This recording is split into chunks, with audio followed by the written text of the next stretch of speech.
उसके बारे में थोड़ा सा रिकैप करेंगे, तो कृपया करके ध्यान से सुने हम लोगों को। मैं अपने साथियों से अनुरोध करूंगा कि वो शुरुआत करें, शुरू में थोड़ा सा बताएं, एक एक करके हम लोग धीरे धीरे बताएंगे आप लोगों को। मेरा नाम सुरेश्वर वर्मा। जो कल का हमने पढ़ा था उसके बारे में कुछ बताएंगे।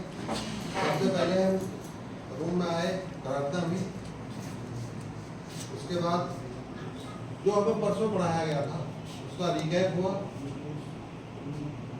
रिकैप के बाद हमारा जो सेशन था वो ENT का था, नाक गला। इसमें सबसे पहले हमें कान को समझना बताया गया। कान को समझना,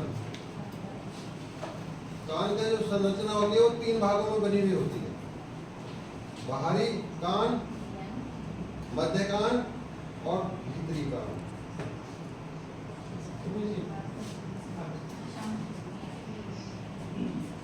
नमस्कार, मैं सर्वेश कुमार बुलंदशहर से।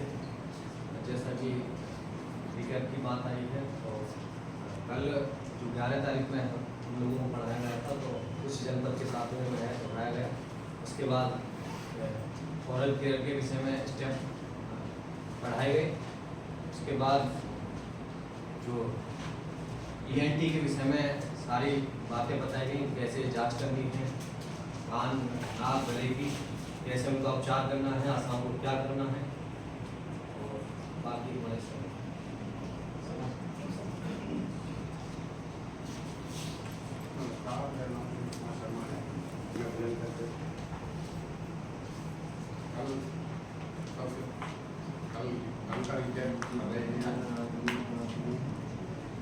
कान का दर्द होता था, ओटोलॉजिया। कान का दर्द क्या होता है? ओटोलॉजिया। कान में दर्द एक लक्षण है जिसे ओटोलॉजिया कहते हैं। उपचार करने से पहले इसके कारण का पता लगाते हैं।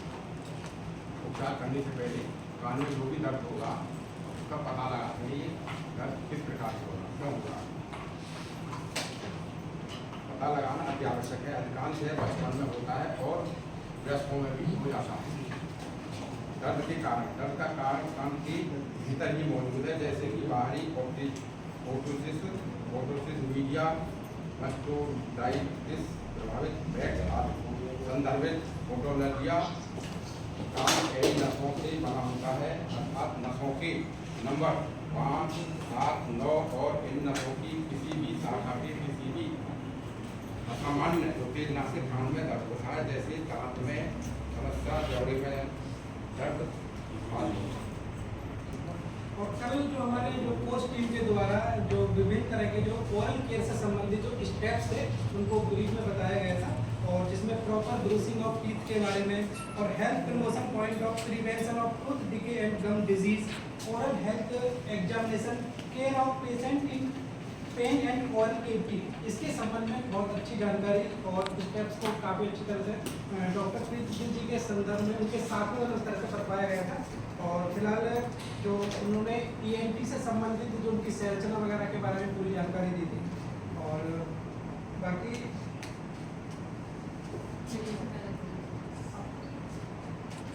डॉक्टर प्रीत गिल जी ने हमें ENT के एनाटॉमी संरचना के बारे में बताया था, और उसके बाद सर सेलुलर सर ने हमें कान में होने वाली समस्याओं के बारे में जानकारी दी थी, जिसको हमने अच्छी तरीके से पढ़ा था। जैसे जो कान में होने वाली प्रॉब्लम्स हैं, जैसे कान में मैल होना, फोड़े फुंसी होना, कान में किसी भारी वस्तु का चले जाना, ओटाइटिस एक्सटर्ना, बाहरी कान में कोई प्रॉब्लम हो रही है, एक्यूट ओटाइटिस मीडिया, मध्य कान में जो हमारे 3 भाग है कान के, बाहरी, मध्य और अंतर कान, तो मध्य पार्ट में जो होने वाली समस्या ओटाइटिस मीडिया, उनके बारे में हमने बताया था। क्रोनिक और तीव्र, इस तरह के 2 बताए थे। तीव्र में होता है जो बहुत तेजी के साथ बीमारी फैलती है, अचानक होना, और क्रोनिक होता है जिसमें महीनों का समय लगता है, धीरे धीरे बीमारी पनपती रहती है और हमें पता नहीं चल पाता, लेकिन जब पता चलता है जब बहुत ज़्यादा बीमारी बढ़ जाती है। इसके बाद श्री हरिंदर जी ने अपने ज्ञान के भंडार से बहुत सारी जानकारी हमें दी, और एक मधुर सा गीत भी सुनाया, चांसी में हो बहू मेरी, ऐसा मैंने सोचा था, जो हम लोगों को बहुत ही अच्छा लगा। सब लोग सोचते हैं कि सभी की चांस में हो बहू, पर मुश्किल से हो जाती है।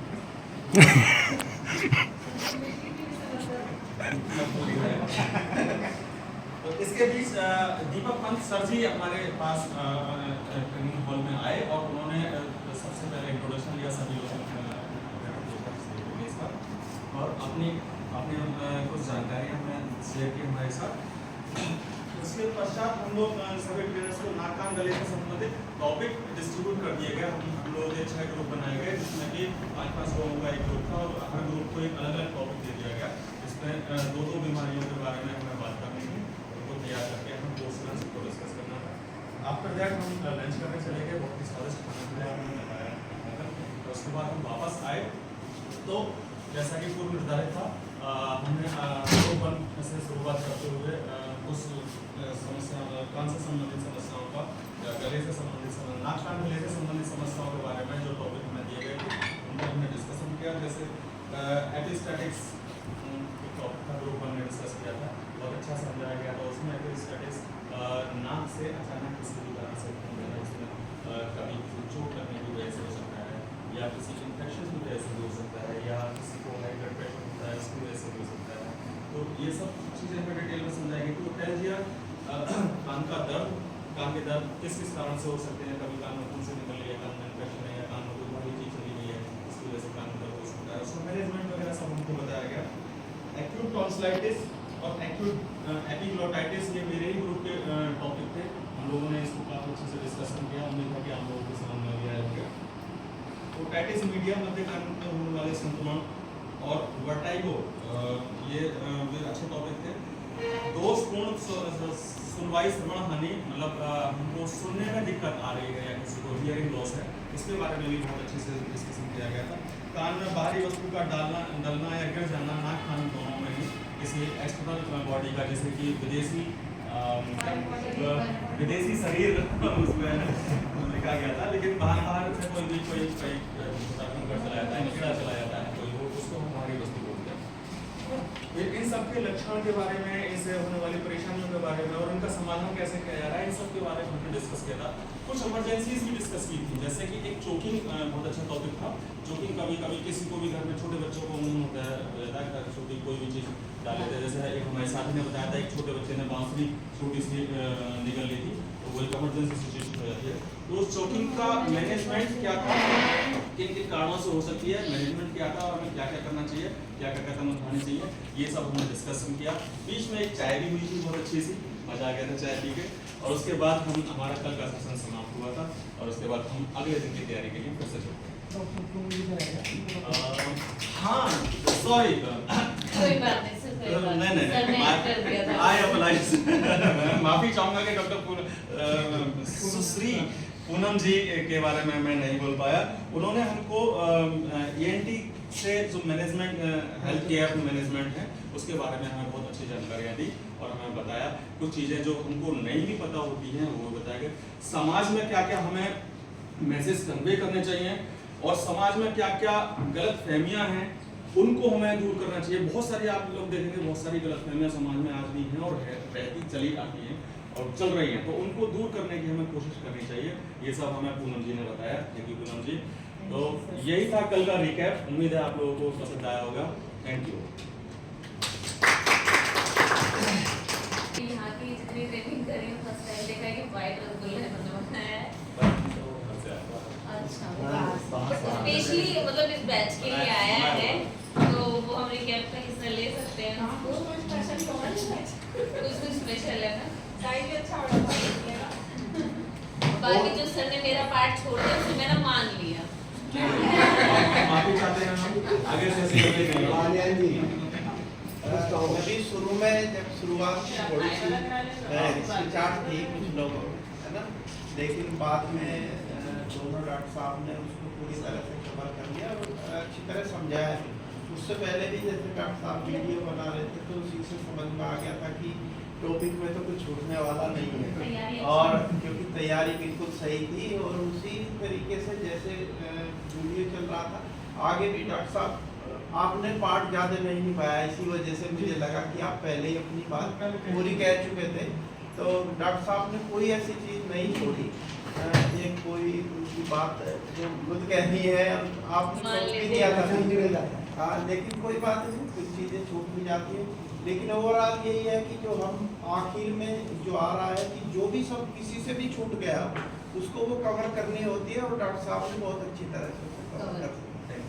सारा काफी अच्छा रहा। तो डॉक्टर बबीता जी, मैं अभी किसी को ऐड बबीता जी करना कुछ कवर सर। मेडिकल से तो एक्सीलेंट है, मुझे तो लगा नहीं इसमें कुछ छूटा है। इससे अच्छी तो रिकैप हो ही नहीं सकती। इनफैक्ट अगर मैं करती तो शायद इतना अच्छा नहीं कर सकती थी। मैम क्रॉस में